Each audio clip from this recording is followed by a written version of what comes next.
broadcast for shooters, hunters, and gun enthusiasts. This is the Firearms Radio Network. The bandwidth for this episode of Gun Guy Radio is sponsored by Patriot Patch Company.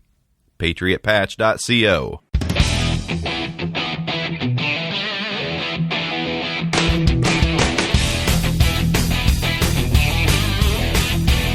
Hello and welcome to episode 193 of Gun Guy Radio. This is the podcast that shines a positive light on the firearms lifestyle.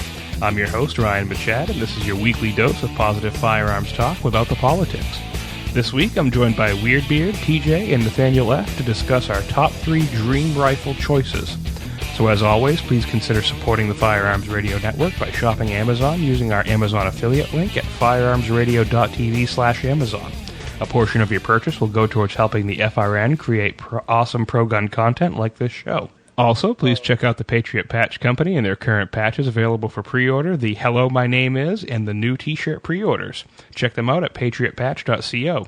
So, Weird, how you doing? I'm doing all right. How you doing? Not bad. And TJ? Yep, I'm fine myself. And Nathaniel, good to have you back. Doing pretty good. Thanks, Ryan, for having me. All right, so we'll head into the main topic, the top 3 dream rifles roundtable discussion. Do you shop on Amazon? How about your spouse? Does your mom? Does your, company? Why not use the Firearms Radio Network's Amazon affiliate link next time you shop Amazon? Bookmark firearmsradio.tv/Amazon or click through the Amazon link in the right-hand corner of firearmsradio.tv. Get it? Got it? Amazon it.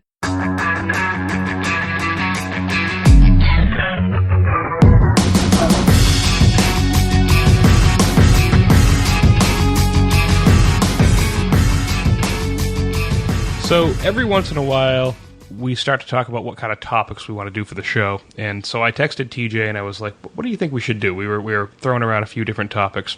And TJ said, well, you've done dream handguns, so what about the top 3 dream rifles? All right, so TJ, what was your original idea and how does it coincide with what we have listed down here? Yeah, so my first, I guess, choice is actually something I've been contemplating pretty lately is it's basically just a 1022 SBR with a silencer. In the stock I found a couple months ago, it's called AGP Arms. It's a company that kind of started making takedown 1022s before the Ruger 1022 takedown came out.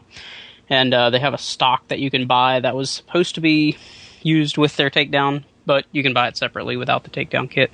And then putting a Kid 6-inch bull barrel on it and a Griffin Armament Checkmate QD 22 silencer with a Nodak Spud sight set. What they have is they actually make a front sight that goes over the bull barrel and then a rear sight that attaches directly on the receiver that references with it perfectly. And then I said, well, since it's a dream gun, why not make it full auto? So it's pretty kind of simple and honestly relatively attainable for a dream gun, but I'm kind of really wanting one lately. And you'd want to go back and forth between full and semi, obviously. Yeah. So you're thinking of this as like a takedown backpack type thing? Yeah, because I don't know about you guys, but I know Ryan was telling me, well, just get a takedown. I'm like, well, I mean, I don't really see the appeal of a takedown that everybody else seems to see. I'd rather just like a really tiny folding stock rifle. So you can also pull the QD suppressor off and make it even shorter. Right, take the suppressor off, and then the stock folds. So it's, I think the AGP, I guess maybe their president, posted some pictures on AR-15. That's actually where I found this picture. And if I remember right, that thing was incredibly short, folded up, like 14 inches or something insane. Well, in the 1022, I mean, customizable to the nth degree, basically. Mm-hmm. Yeah. Weird. Is that Massachusetts legal? Nothing's Massachusetts legal. Especially when it's select fire. Yeah, no, that would be pretty awesome, though. Weird. What is your first pick? And I was kind of I was wondering about basically every gun on your list is 30 caliber. Yes, and actually, every gun on my list also was current production, and I'm getting a wealth of knowledge. I didn't quite realize we were going this deep into the dream world. I kind of had it as just my Christmas list. So I just did a quick substitution. So I'll actually say what I originally put in was the SIG SIG MCX in 300 Blackout, just because it's kind of the commercial production version of the Honey Badger, and that's just a cool looking gun. But I decided I'll go a bit wilder. Magpul had a very, very weird rifle that they put out for a SHOT Show. I forget how many years ago it was. Let's see if it says here on this page. On is it 2012? That's what they're saying. It seems like longer than that. Sounds but it about was right. It was a little bullpup that ran off of NATO mags, and it was just this tiny little thing. But it had the mag release was actually forward of the trigger guard. I don't know how well that worked out. And it was so tiny and compact, and they called it the PDR. So so instead of PDW, it's a personal defense rifle.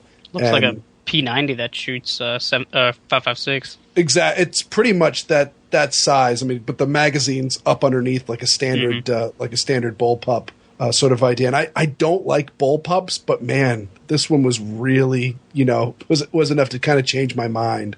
It's got the charging handles up forward, and the mag release is up forward. So it's the magazine's still back, so you're still stuffing a magazine into your armpit, which I don't like. Mm-hmm. But you aren't doing any other weird, goofy things to try to get the gun to run like most of the bullpups out there.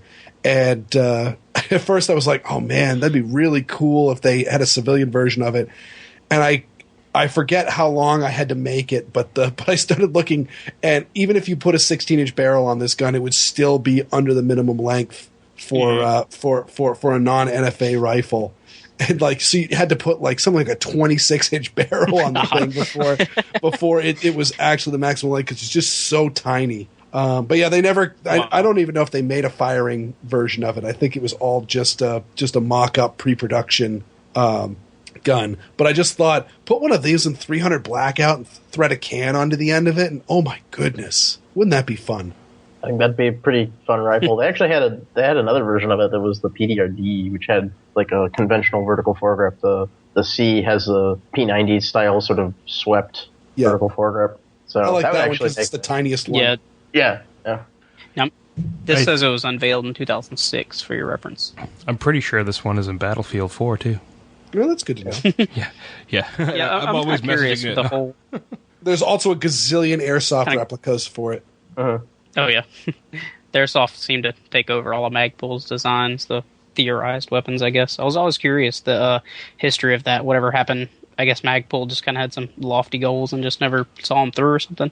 Magpul decided. A friend of mine actually worked for Magpul for a while, and they decided they were not going to do firearms, like actual weapons. Not going to produce weapons. I think it's just way too lucrative for them to make accessories. Yeah. Well, and also it'd be just. I mean, like I said, this gun would be such a pain in the butt. If it only would work if they could get some major defense contracts. Right. Who would they sell it to other than just like defense? That's it. Exactly, because I mean, you really couldn't make a civilian legal version, because to make it the minimum length, you'd need to just hang this ridiculously long barrel off the end of it. I mean, you think those Uzi carbines that were all the rage back in the day with just a big long barrel hanging off the end of it. This would be even worse. So this is 19 inches overall with a 10.5-inch barrel. Yeah, right. That is insane.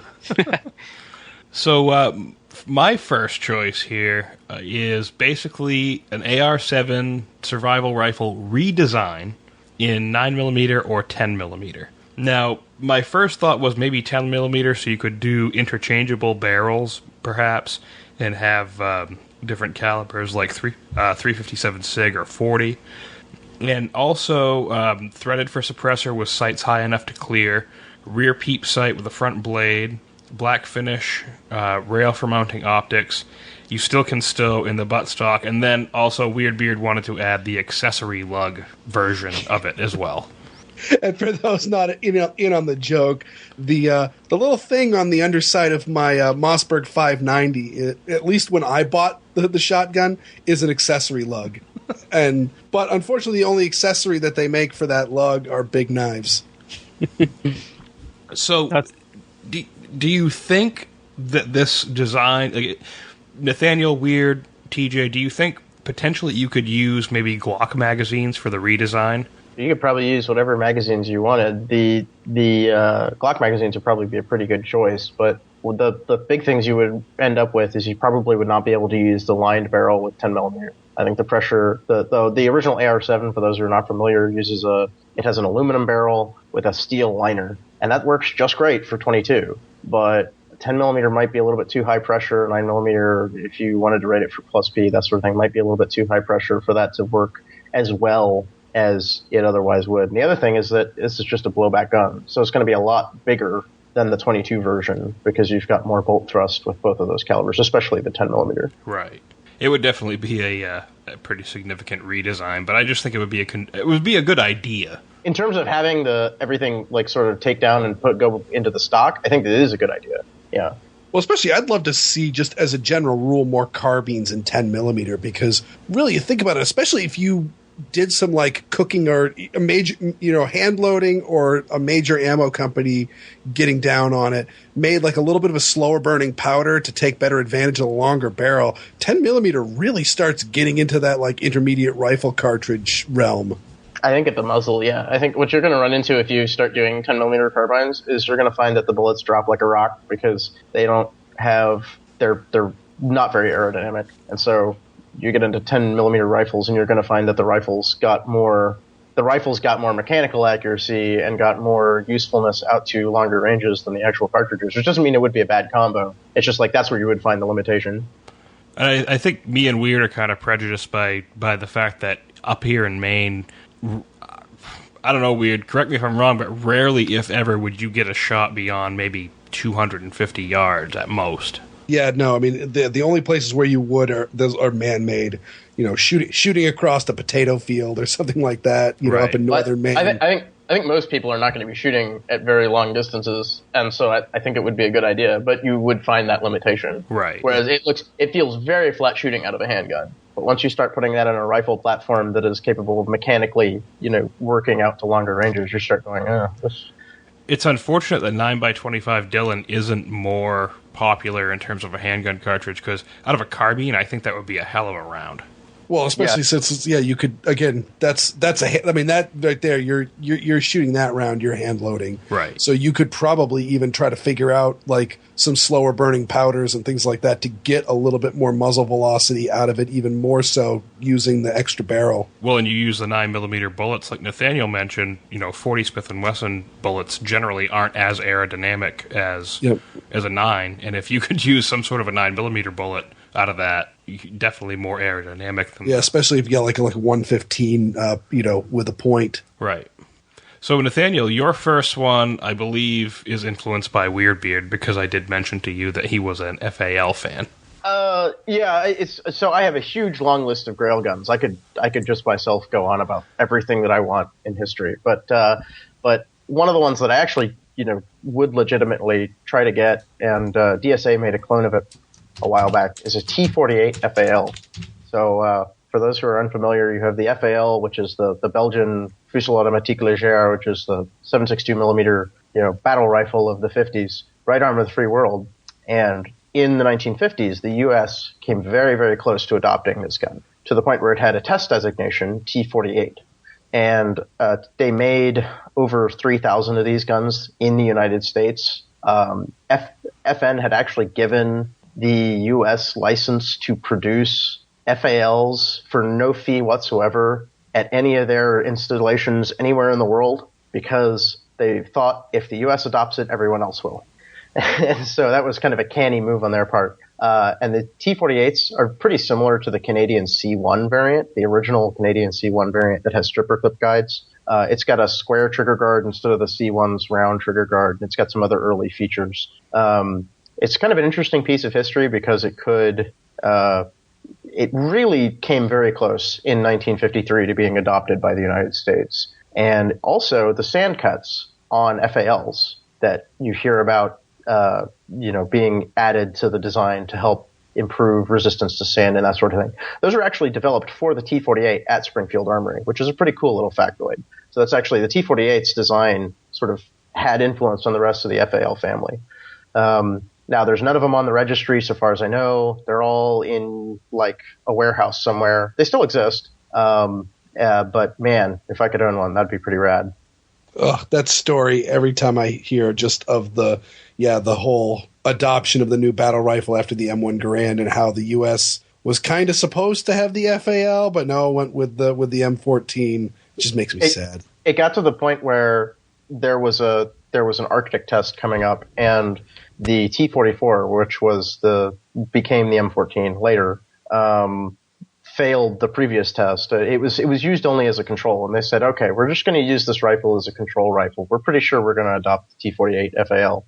And the team responsible for the T-44 kind of went, well, either we can just kind of dress the gun up and get it ready for the Arctic tests, and that's the end of our program, or we can try and like make it the best damn Arctic rifle of all time to win at the Arctic tests and kind of show up the T-48. And that's what they did, and kind of that, it was all but adopted at that point. The T-48 was. And then kind of after that, the winds shifted, and we went with the M14, which is, in my opinion, an inferior rifle. I would concur with that. And we'll get hate mail for that, because the people have their M1As. They love their M1As. Everyone on M14 forum already hates me, so that's okay.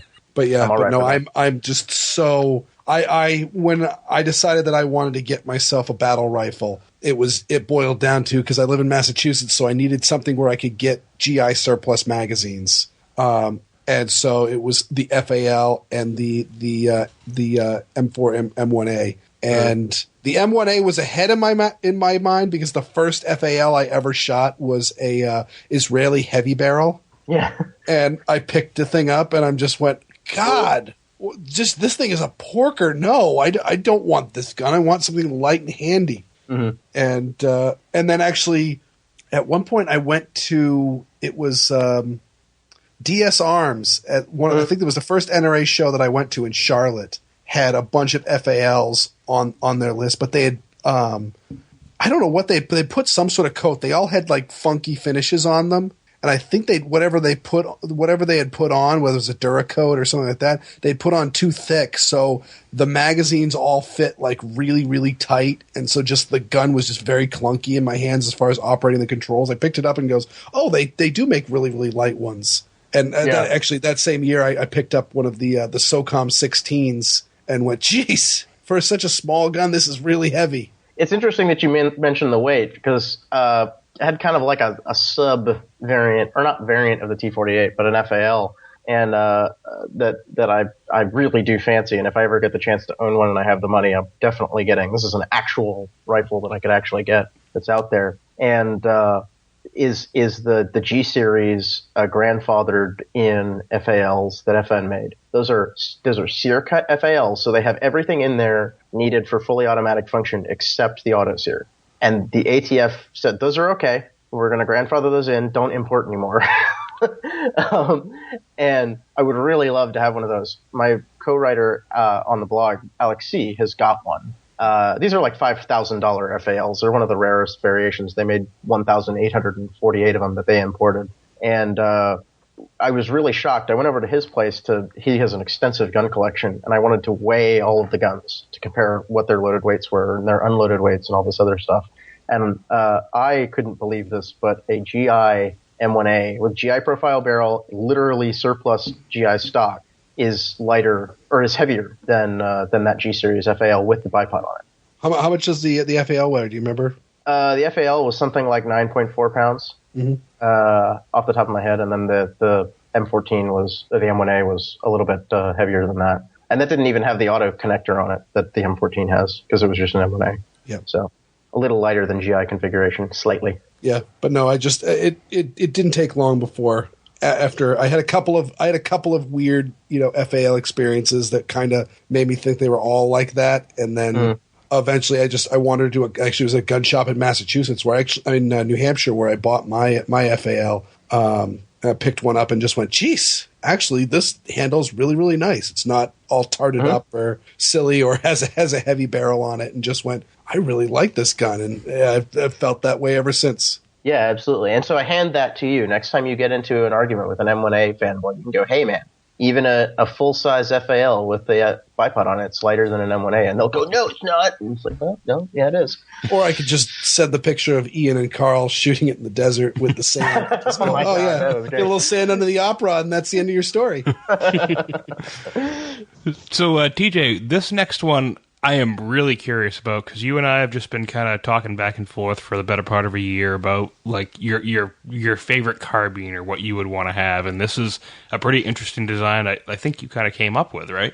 Yeah, I mean, I guess mostly the easiest way to describe it would be like a Kel-Tec Sub 2000 that doesn't fold in half, because it seems like everybody that makes a 9mm carbine lately, they're just AR-15s or AR-15-esque, to where the magazines are forward of the grip and everything. And I'm just kind of thinking, if you put the magazine in the grip, similar to a Sub 2000, you could reduce some of the overall length, and then, if feasible, put a folding stock on it and have it. Like the AR-15 runs into the problem where you can't fold the stock because the operating system goes into the stock. But hopefully, it'd be a cool dream, I guess, for it to not need the stock to operate like the Sub 2000 does, and be able to fold it and just have it really compact. And also, I think it would be incredibly convenient rather than the Sub 2000, where everything's pretty proprietary. Just have like a standard AR type threading on the front, so you can put any barrel nut and any handguard on there that you want. And, just kind of thinking along the same lines of Kel-Tec, is making it available in the different calibers and different, Glock, M&P, XD kind of magazines. And also don't think I don't think Kel-Tec does the M&P or the XD. I think they have the older, what is it? They have the Beretta 92, 96. Glock, Beretta and then 92, 96. Smith & Wesson 59. And the older Smith & Wessons, huh? Yeah. The 59 mags. Mm-hmm. That's also what the P11 takes. So you can actually buy 15-round magazines for that gun. So that's besides the P11 the fact that takes the 59 mags. Yeah. So okay. Despite it being it's built around a cut down 59 mag. So okay. A P11 magazine is a 10-shot Smith & Wesson 59 mag that won't fit into a Smith & Wesson 59 or any of the super compact ones that took that magazine. So yeah, I mean they're of dubious quality, and I know so many people that have bought them going, oh my God, this is an amazing gun. And it really is a cool gun. Like if you ever handled one, it's a lot of firepower for a teeny tiny little gun, but just ugly trigger break, and a lot of them have reliability issues and all that. But just the idea that you could carry around, 11 rounds of 9mm in your pocket, and because it would absolutely fit in a pocket holster.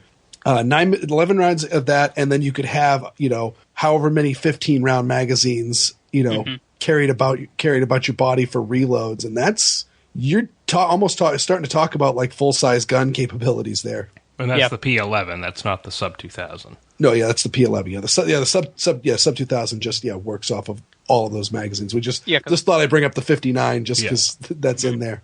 Well, I think the Kel-Tec has a, I guess, Kel-Tec version of their Sub 2000. I don't think I've ever heard of anybody actually owning one, but, the Kel-Tec magazine, which I assume would take the 59 magazines, I guess. Yeah. Because I doubt they would put that 10-round grip on the rifle. That might be a little silly. In the original Sub 2000, I got the pleasure to shoot one like when I was a young kid, just after Kel-Tec had kind of come into being. One of the local cops around here had a P32 as his backup gun.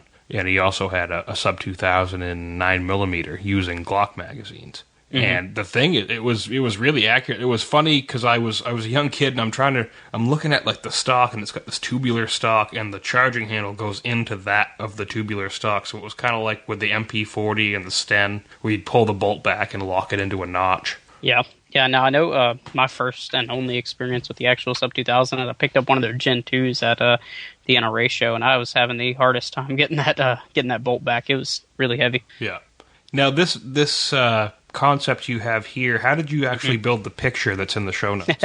I downloaded an app on my phone. I think it was called Gun Builder or something like that, and just to kind of try to piece something together. So what's shown here is I think it's a Chris Vector lower with like a just some random rail section, random barrel AR stock, and some sights, and a straight MP5 mag, just to kind of give you the overall look of what I was going for, except that it has this, that giant forward, I guess, hand guard, kind of like the lowered trigger guard kind of thing that they have on the Vector. It looks pretty cool. It looks like you would have to have the grip section a little bit more forward. Mm-hmm. But it would be cool if you could use the Glock 33 rounders. Right. And that's kind of, part of the concept, be able to use the Glocks or other popular magazines. I used to own a gun that was kind of like this concept, and it was a Wiselight Arms Sterling carbine. And it had a folding stock, and it didn't have like the rail and the ability to use Glock magazines. But that was a really handy trunk gun. I used to just throw it in my trunk. It was a cheap gun, so I didn't really care that it was in my trunk for 6 months at a time in Houston. But yeah, I think that would be a really handy. It wouldn't have been as short as this. So what was the name of that again? Was it Sterling carbine? Yeah, it was a Wiselight Arms Sterling carbine. Okay. Interesting. Yeah, I think it's just kind of like Ryan. I'm sure Ryan's pretty tired of seeing all the AR-15s and 9mm rather than people actually coming out with a unique 9mm carbine. I guess it's kind of the easy route, and it's the kind of cheap route because you don't need as much design and all that to go into it. So, I mean, we all know you're either going to spend $350 on a Kel-Tec or $9,000 to $1,200 or $900 to $1,200 on pretty much any of the other 9mm carbines. Anyways, it's like there's no middle ground almost. It seems. Right. So, Weird, your next one, M&P 10, S&W M&P 10, but with FAL magazines? Yeah, this was really, so again, I just started out with the M&P 10. It's a gun that I am always on the fence on buying. I'm just almost right there. Just I just want to buy one, but I live in Massachusetts, so therefore I cannot, even though Magpul makes, 20-round magazines for, I think they're $15 a whack, and you can get them anywhere, I would need to buy the 10-rounders. And I'm just like, I don't know if I want to do that. And I might end up just going around and buying one at some point. But I know Bushmaster, right around the 94 ban, started making AR-10 pattern rifles that fed from FAL magazines. But they were made very, very limited numbers and kind of just disappeared. I looked around for a while for one and haven't seen one. But I've got a good old stack of FAL mags, and so that would be a cool way for me to get my AR-10 on and not have to worry about finding or dealing with either 10-round magazines or trying to find surplus magazines that probably don't exist.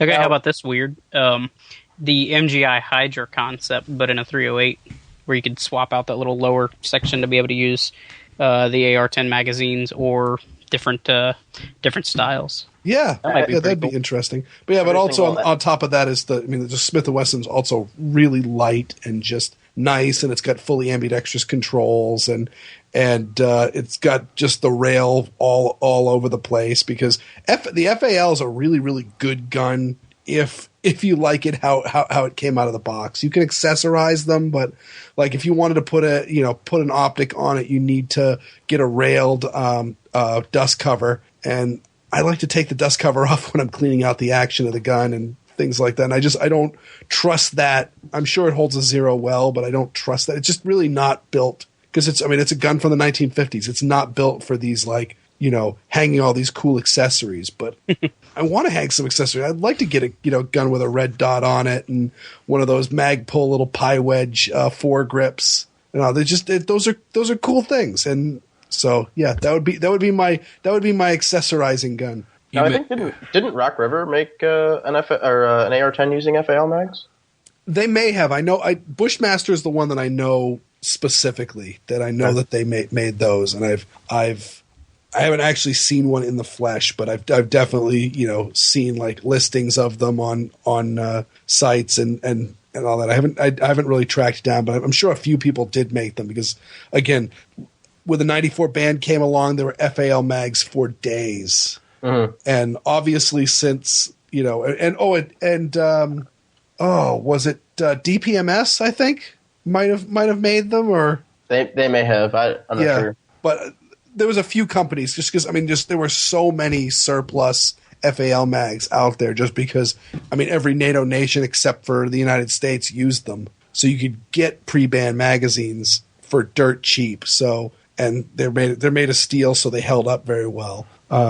So a bunch of people came up with them. So it obviously works because it was done, but now there's no need for it anymore because, you can just build them to take the magazines you're supposed to take. When you mentioned MGI, and I'm like, oh my God, I got to get up there. They're literally 60 miles away from me. Matt Gwynn, I think, and they're right up in Bangor.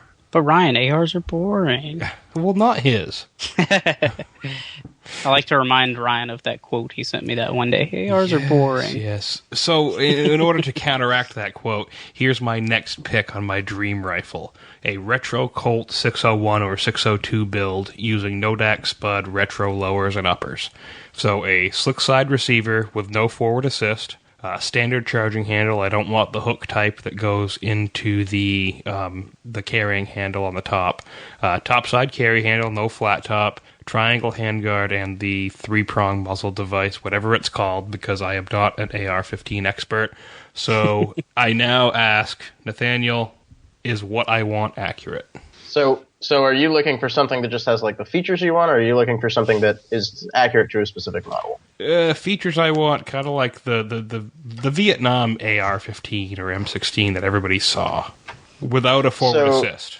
Okay, that may not exist, but so there's 3 rifles that more or less meet your criteria. You've got the 601, which they made relatively few of. You've got the 602, and then you have the 604, which was an Air Force gun. The 601 and the 602 were purchased by the Air Force in limited numbers, and then the 604 has a partial fence, which it has that guide under for the detent spring, because the original AR-15s did not have springs for the front takedown pin. That just came out, and so it's that rib that's under the dust cover on the upper receiver, but it's on the lower. But it doesn't have full fences covering the magazine catch and everything like that. So there's at least like the 602 would be pretty close to what you're talking about. Did you say you wanted the green furniture or what? Whatever the triangle handguard was, because I know there were some early ones and the round ones, right? Yeah, so pretty much what you're looking for, I think, is like a Project Agile gun, which that would have been the very first AR-15s that went into Vietnam, which would be like a 602. Okay. Mostly Air Force and Special Forces would have used guns like that. I just kind of think they're cool. I think they're ARs, but they're lightweight. They don't have, as TJ and Weird know, I'm not somebody who really cares for rails or hanging stuff off my gun. I've always been kind of an iron sights guy. No, I mean, the early generation M16s are absolute honeys. They're absolute honeys, especially in select fire. Doesn't Alex have one? Didn't he do a video? Machine guns. Yeah, he has an M16A1 machine gun, and that thing is amazing. So cool. Nice. Yeah, and I think a cool, variant to this would be, I think it's the 609, which is the the Commando, I think was also a nickname of it. If I'm remembering correctly, the short barrel, like the original kind of M4. Yeah, that's the XM777 or XM177E1. Mm-hmm. Yeah. Yeah, that's the carbine with the forward assist, with the big moderator on the front. Cause the 10.5-inch barrel and the little car stock, the little tiny stock on it. It was actually a 10-inch barrel. It was not 10.5. Okay. Weird. Now, I know you hate 5.56, but wouldn't you want one of these? I wouldn't mind. I wouldn't mind. Though, for an AR, I that's just a gun that I want to hang stuff off of. Not necessarily a ton of stuff, but for just a bare gun, and especially one that's got like a retro look. No. The retro cartridge is while Vietnam was going on, every other nation that was fighting in Vietnam was using an FAL. So Nathaniel, your next one here is the Winchester? Yeah, so in the 40s, Winchester had decided that it was not going to get caught with its pants down like it did in World War I, and it was going to have a semi-automatic rifle, or a military-type rifle ready for production. And there's a long development history to this gun. But the G30R, which was one of the final variants of this whole project, was designed by David Marshall Williams, who some of the listeners may know as the subject of the 1952 movie Carbine Williams. And he's the guy who created the the action that would become the M1 carbine. He didn't design the M1 carbine himself. That was another team at Winchester, but he designed the tappet gas operation and the foundation for that gun. And one of the guns that he did design was the G30R. And this was a semi-automatic 30-06 caliber gun that weighed about 7.5 pounds. Very, very lightweight rifle. And they, towards the end of its development, decided that they wanted it to be select fire because insanity's cool, I guess. And that they ended up making a 16-pound automatic rifle variant that they very awesomely called the War for Winchester automatic rifle. And I just think that if you had the rifle version in the 7.5 pound rifle version in select fire would be like, that would be a total trip to shoot. It'd be horrendous. It'd be like a fire hose. It'd be amazing. But a little note on David Marshall Williams. For those who don't know, he was psychotic. He had a still during Prohibition, and he had hired some help to protect the still, and he had given them all Krag Jorgensen rifles to protect the still, and gone, if the police show up, you're going to shoot them. And of course the police show up, and they all run off because, they don't want to get caught. And so he all goes, you can't find any good help these days, and starts shooting at the police. And he ends up killing one of them at a pretty significant range, like 200 yards with this rifle. Like pretty long distance engagement for what they normally are. And he gets thrown in jail and starts inventing weapons in jail. And that's where he gets picked up by Winchester. But he was always extremely difficult to handle in Winchester. At one point in the story of the M1 carbine, they've got this team working on the M1 carbine, and they have sort of cloistered David Marshall Williams on his own project, his own carbine project, because he does not do deadlines very well. And so Edwin Pugsley, who was CEO of Winchester at the time, kind of leaves to go off and do things in Washington or whatever it is. And he comes back and he finds that David Marshall Williams has like barricaded himself in his office. He's threatened to shoot everyone. and he sort of talks him down and goes, nobody, David Marshall Williams is like, everyone's trying to steal all my work. They're trying to steal my project and everything like that. And Pugsley's like, no, it's fine. And Pugsley had this ability to just wrangle David Marshall Williams, that was really impressive considering the guy's literally a cop murderer. But a brilliant guy, absolutely psychotic. And so he's one of my favorite gun designers for that reason. Yeah, I thought that was pretty interesting. I mean, everybody talks about the M1 carbine and carbine Marshall Williams, but realistically, didn't he not have that much to do with the M1 carbine? He didn't design the M1 carbine at all. The underlying operating mechanism he designed, the tappet gas operation, which is used in the SCAR, it's used in the AUG, it's used in the FS2000, used in a lot of different guns. And it's a really, really great operating mechanism. Really inventive guy. Extremely clever, which is kind of a shame he was a psycho. But the M1 carbine was not his design. That was like 3 or 4 other engineers at Winchester. Because again, Williams could not work on a timeline at all. So, TJ, your last pick here, the Delisle carbine. Now, this is one I've always really loved ever since I saw it in the first gun book I ever got. And I believe someone was actually making reproductions of them. I saw a Military Arms channel recently did a video on them. And just really, really cool based off the Lee Enfield action, if I believe. Yeah, I think I don't know the full details on them. I just think they're pretty cool guns. But yeah, they're Lee Enfields. I don't know if they're converted or were started out as this, but it's a .45 caliber Lee Enfield essentially that feeds from 1911 magazines, and it has this gargantuan integral suppressor that it just kind of looks a little funky by today's standards, but I imagine it with that size it was probably quite useful, very effective is the word I was looking for. You can find YouTube videos of Delisle carbines firing, and the striker is the loudest part of that gun, the striker going forward, so you hear this click. Yeah, which is pretty rad. I think what was the intended, I guess, original purpose for these?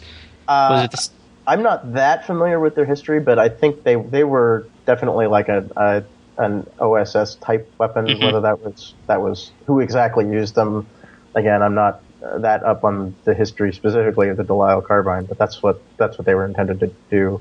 Yeah, I just think they're really cool, and like Ryan said, I think you can find people that have made them, and really with that gigantic silencer on there, they only according to Wikipedia at least, only come in at 7 pounds 8 ounces. Even it's got a quite rather short barrel for what you think when you see a Lee Enfield. You don't think of a short barrel. This is like trying to see if I can find it. Well, they're claiming the barrel length is 8.27 inches. That's probably the internal barrel. Well, it's kind of like you have the high standard 22 suppressed they made as well. You know, the sentries, dogs, stuff like that. That was what the advertised use was, at least. Taking out the one guy that would give you away, not going to war with it necessarily. Right. What was that suppressed Smith & Wesson? Was that a 59? The Hush Puppy? Yeah. 39, wasn't it? 39? Yeah. But yeah, the Smith & Wesson Hush Puppy, same idea. But this was a carbine, which is even better. Oh, the Hush Puppy was it was the Mark 22, but I don't know that was the original. I guess that was the redesignation after they converted it. Yeah, it was a Smith & Wesson, but it had the suppressor on it, yeah. And then you had the high standard 22, which was used by the OSS during World War II, with the suppressor on it, integral suppressor, I believe. Yeah, I just think this Delisle is pretty cool with the, it looks like they tried to retain as much as they possibly could of the original wood and all that, and then they kind of attached this lump of wood on the bottom, I guess, so you don't burn yourself on the silencer, but for the most part, the majority of the gun is a silencer. Well, in 45 AC... Go ahead. Everything in front of the action is a silencer.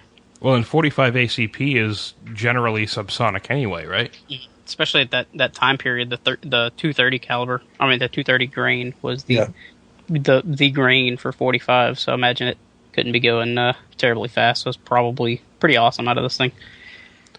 So, weird, the FNH Scar 17, now you kind of like these guns, don't you? Oh, so again, like I said, I originally took this as a Christmas wish list episode, and so I just threw stuff on. But it just so happens that just when I just did a quick search on all that, I mean, FN, I guess, doesn't have their website set up all that well. I couldn't find a way to not send me to the military contractor one. So you know what? I'm just going to say that bottom one on the website where it's got the 16-inch barrel and the Mark 13 grenade launcher on it. I mean, it's one of those. I mean, you could get a buckshot round for 40 millimeters, so you could essentially make it kind of like a survival rifle. You got to get the 13-inch barrel entry version with select fire capability. I bet those are good. I don't know even if there were no restrictions if I'd want a 308 that short. I mean, that's just. Do I really want my gun to be a flashbang just for me? Don't they have like 8-inch barrels on them or something crazy like that? The short ones. I think the shortest one is 13, but they may. Okay. Who knows what people are doing? Outside of FN. Yeah. But no, I just think that this is. I mean, we were just talking about the Magpul and how goofy things can be. I mean, as far as I'm concerned, the 16 and the 17 are just. I mean, the 17 is actually getting a bunch of military service because it's kind of filling a designation that didn't already exist because. I mean, so many people are looking for like a designated marksman rifle, and they've been forced to pull M14s out of mothballs. And this is probably head and shoulders better than that, just because it's the 17 is just so light and just such a nice gun. But the 16 really got screwed because it's, I would argue, is better than the AR-15 or better than the M16. Uh-oh. But it's not that much better. It's an interesting concept. I think for people who may be tired of the whole AR-15 like design, layout, and everything, the Scar may be a good option. Yeah, but like I said, it's. I would say it's better, but again, not better enough for the U.S. Army to say, "All right, screw it, we're just going to scrap all these guns." Actually, I don't agree with that. Only because. I don't know if you guys saw this, and Nathaniel, you may know about this, but on the Firearm blog, they posted an article a few months back about, on some forum, there was a guy from Battlefield Vegas, the place that rents machine guns to, tourists, and he talked about all the different guns they have, which ones break the most often, and he had a Scar 16 and 17, I believe, both in full auto, and he said those were the two guns that he had to replace parts on the least. Huh. Oh, the least. Okay. Said they worked full auto, like, I don't know how many thousands of rounds every day, but were some of the most phenomenal guns that he had on the line. The Scar operating group has got quite a lot of mass to it, and it's also slow. It moves very slowly, and I think that's one of the reasons the parts breakage rate is low. Unfortunately, the stock design leaves something to be desired, and one of the reasons to not like the Scar 16 versus an AR-15 is it is a much heavier gun. Now, I know everybody gets tired of me railing on about how heavy things are, but it really is heavier than an AR-15, especially when you start putting crap on it. What, like a grenade launcher? Yeah, like a grenade, like 4 grenade launchers attached to that new flash hider that came out. That has. Oh, nice. Yeah, the quad rail flash hider. Oh my gosh, it's such a good idea. Good idea. I don't think I've ever actually seen the model with the 40mm grenade launcher, the actual FN one. It looks like they really, really work to keep it kind of streamlined. Yeah, well, and the cool thing about that one is when you unlock the action, instead of it sliding forward like the M203 does, it pops out to one side or the other. It actually, according to the website, it goes out either side you want it to. And so that allows that you can actually have a grenade that has a longer overall length than the length of travel that the 203 did, because that was, I guess, one complaint that they had was, we've got, we can build these specialty grenades, but they're too long. And so you just can't get them to clear that breach gap in the game. Right, that's it. So for those who don't know, when you open an M203, the barrel moves forward. And so you only have a certain amount of space that you can put a grenade up in there and then close the barrel onto it. And so with the Mark 13, it pivots to either side instead of moving forward so that you can load it with as long of a round as you want. The Mark 320, the M320 does that as well. Yeah, another interesting note with that slide forward design. Actually, I worked with a guy that was, I don't remember exactly what he was in, but he was Special Forces in Vietnam, and he said he hated those things. He said they were the 240, I'm drawing a blank. 203. Yeah, because he said it's all well and good if you're standing up and you can tilt the barrel down to drop the grenade in, but if you're laying down, you have nowhere to put it, and it's hard to get that grenade in there and pull it back without it falling out. So he said they like the flip to side ones because you could flip it to the side and put it in, and gravity holds it in while you close it. Yeah. Also, for just another amusing analogy that just popped into my head was, if you need to picture this, picture Tau Fledermaus throwing his weird shotgun loads into his Mossberg 590, and he's got to kitty corner him and wedge him in there sideways because he's got a railroad spike stuffed in it or something bizarre thrown in there. But if you'd used just a break action shotgun, you can just drop it right in there because it'll just go. It's just a straight shot, so it'll just go in there. So that's the whole idea behind the side tilting grenade launcher. So my next one here, and this is my last one actually, the Ruger M77 International in 358 Winchester.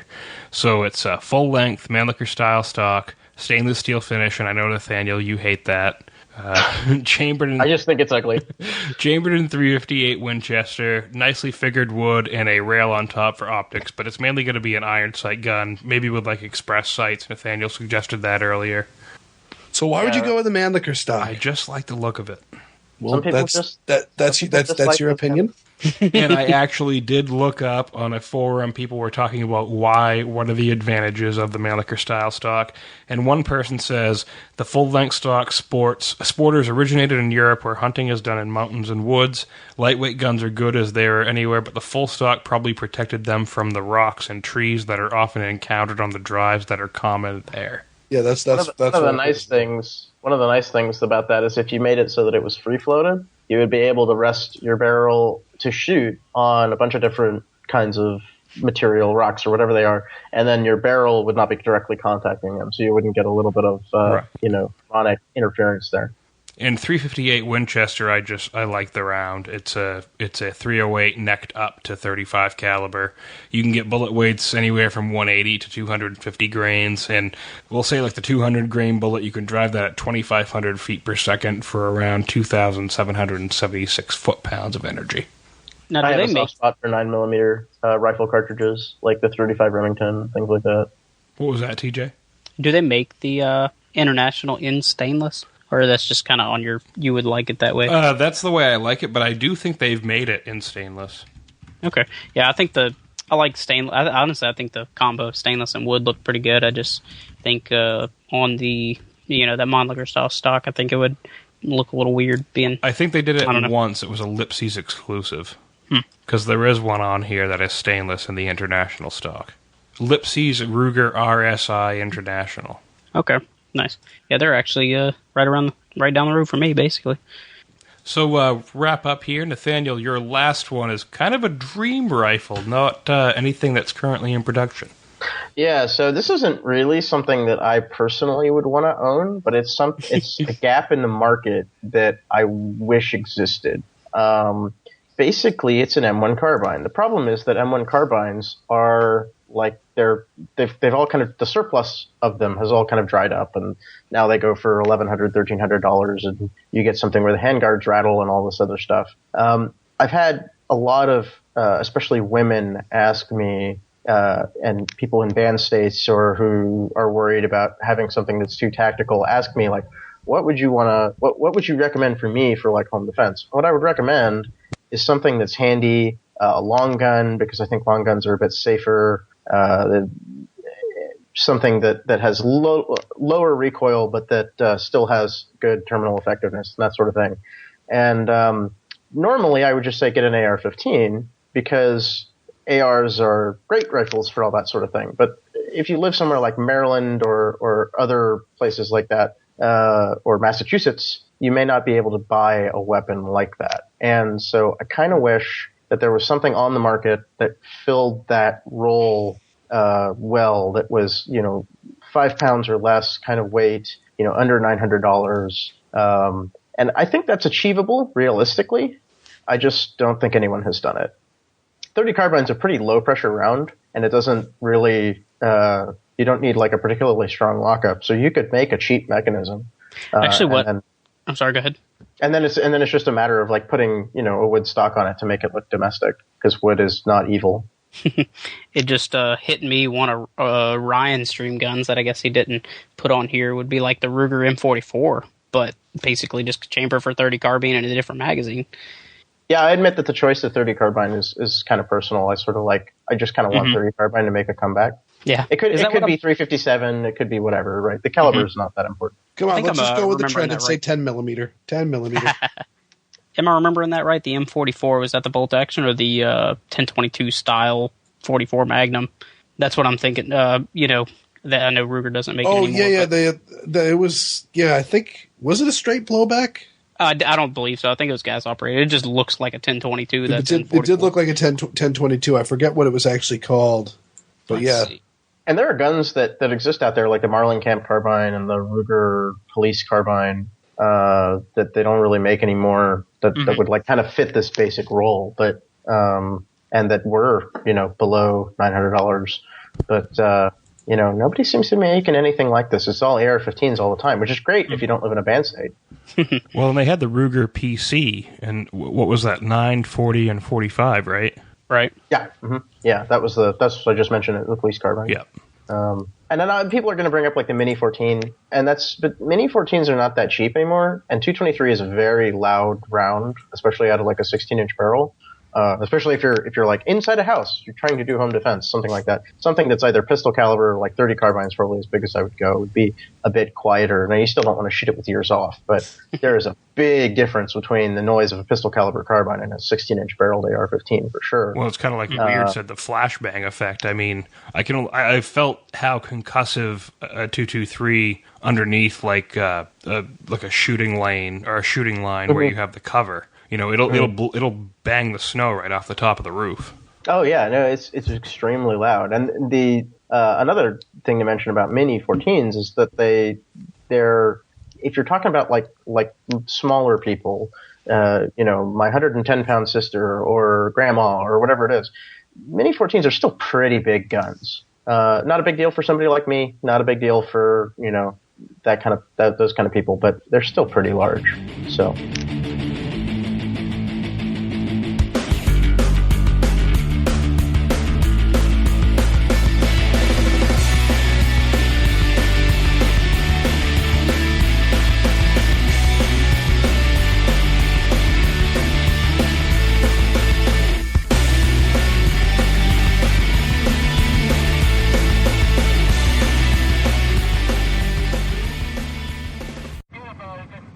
We now interrupt your regular scheduled programming with a brief message from your president, George Washington.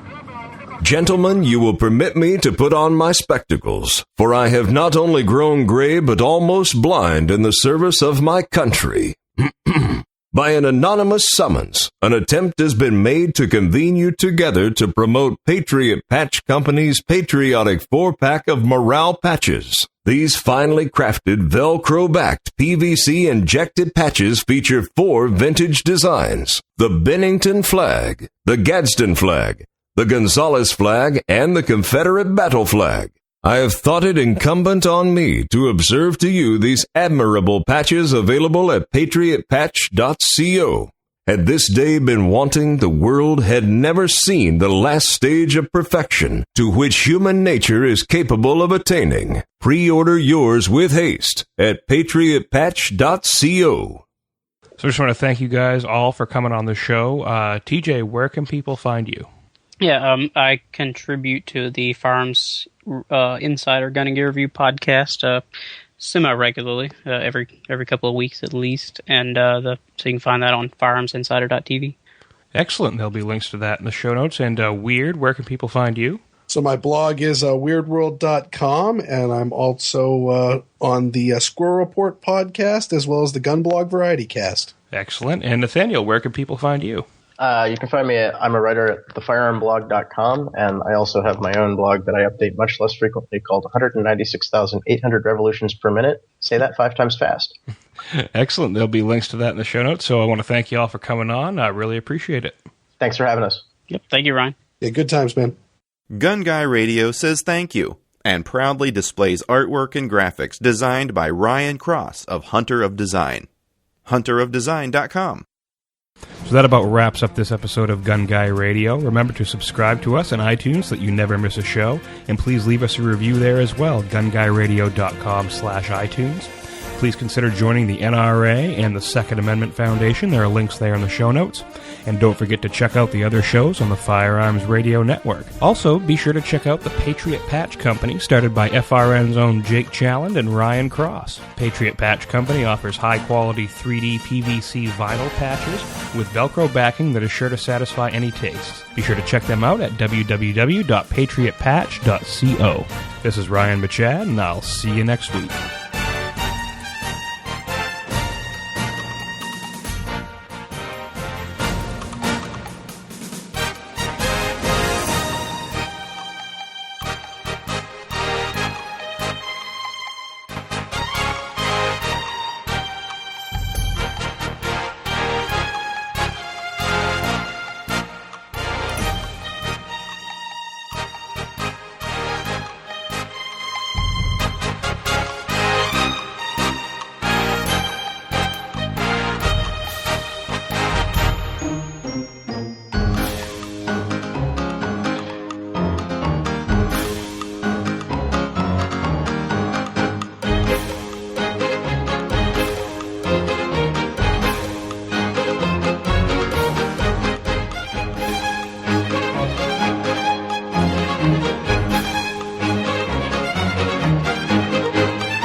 This has been a production of the Firearms Radio Network.